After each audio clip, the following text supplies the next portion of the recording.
বিসমিল্লাহির রহমানির রহিম। আজকে যে বিষয়ে আলোচনা করব সেই বিষয়টি হচ্ছে কালেমার হকের অবমাননা। কালেমার হকের অবমাননার অর্থ কি?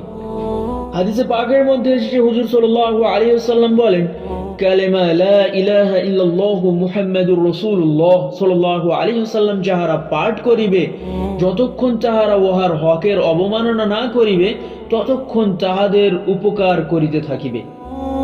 সাহাবারা জিজ্ঞাসা করিলেন, হুজুর, কালেমার হকের অবমাননার মতলব কি? হুজুর সাল্লাল্লাহু আলাইহি সাল্লাম উত্তর করিলেন, যখন আল্লাহর নাফরমানি প্রকাশ্য করা হয় এবং উহা বন্ধ করিবার কোনো চেষ্টাই না করা হয়, তাহাই কলেমার অবমাননা। তারগিব। এখন আপনি একটু চিন্তা করিয়া বলুন, বর্তমান জামানায় আল্লাহর নাফরমানির কি কোনো সীমারেখা আছে?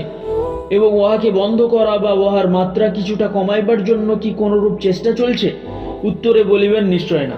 এইরূপ ভয়াবহ পরিস্থিতিতে মুসলমান যে জগতের বুকে এখনও টিকিয়ে আছে, এরকম ভয়াবহ পরিস্থিতিতে মুসলমান যে জগতের বুকে এখনও টিকিয়ে আছে, ইহা আল্লাহ তাআলার বিশেষ অনুগ্রহ মাত্র।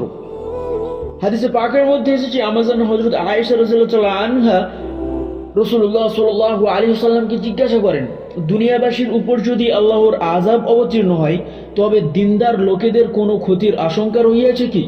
হযরত আয়েশা রাদিয়াল্লাহু আনহা জিজ্ঞেস করছেন যে, দুনিয়াতে যদি আল্লাহর আযাব অবতীর্ণ হয় তবে দিনদার লোকদের কোনো ক্ষতির আশঙ্কা রহিয়াছে কি? হুজুর সাল্লাল্লাহু আলাইহি ওয়াসাল্লাম উত্তর করেন, দুনিয়াতে সকলেই সমানভাবে ক্ষতিগ্রস্ত হইবে, তবে আখিরাতে পুণ্যবান লোকেরা গুনাহগারদের থেকে আলাদা হয়ে থাকবে, আলাদা হয়ে যাবে।